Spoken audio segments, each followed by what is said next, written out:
kenapa kalian, saya gunakan kata kalian, bukannya Golkar nih, meskipun Golkar mengambil banyak inisiatif nih, kenapa kalian mau mengambil hak rakyat lagi pada saat itu telah diberikan kepada mereka? Sebelum ini ya Bang Faisal ya, sebenarnya saat ini saya tuh lebih tertarik bicara tentang revisi undang-undang pemilu dibandingkan undang-undang partai politik. Karena itu yang urgent sebenarnya dan punya timeline yang ketat.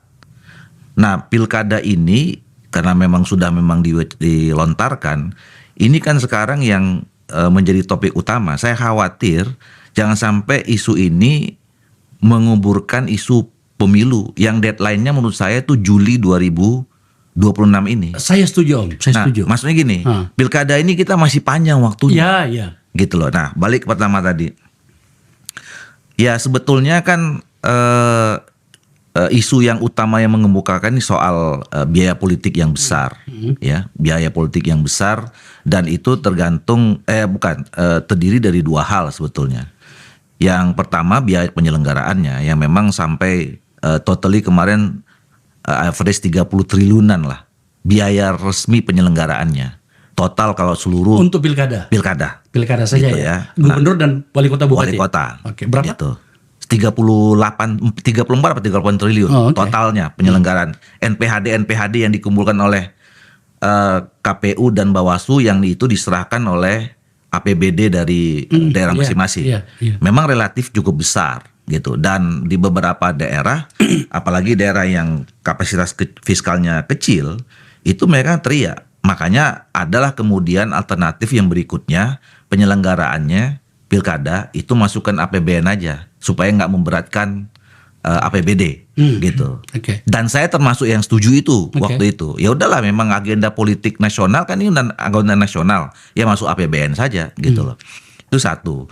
Nah yang kedua ada biaya politik lainnya yang saya sering sebut biaya politik siluman gitu. Yang ini yang jauh lebih mahal sebetulnya.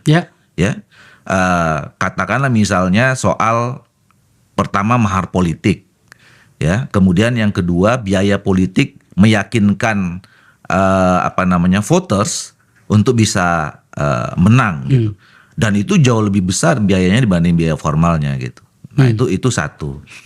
Nah kemudian yang kedua adalah ternyata tidak selamanya juga sebetulnya produk dari pilkada yang seperti ini itu menghasilkan kepala daerah yang perform gitu loh, iya kan? Terbukti sekarang kalau apalagi bicara tentang soal pelanggaran hukum, ya hampir setengah lebih kepala daerah kita itu terjebak masalah hukum, korupsi, OTT, gratifikasi dan macam-macamnya gitu loh. Nah kemudian belum lagi bicara tentang soal kinerjanya ya, apakah memang orang yang dipilih itu memang betul membawa kemajuan di daerah itu juga ada sih kepala daerah yang bagus, tapi yang nggak bagus gimana? Banyak juga. Tapi saya setuju itu yang ketiga, yang kedua. Nah yang ketiga, memang lama-kelamaan terlihat ada potensi keterbelahan di masyarakat kita. Ketika memang pertarungan ini terlalu keras, terbuka antara satu kandidat dengan lain yang membawa masyarakat gitu loh. Jadi ada potensi konflik sosial juga. Ya kalau sederhana satu keluarga pun bisa nggak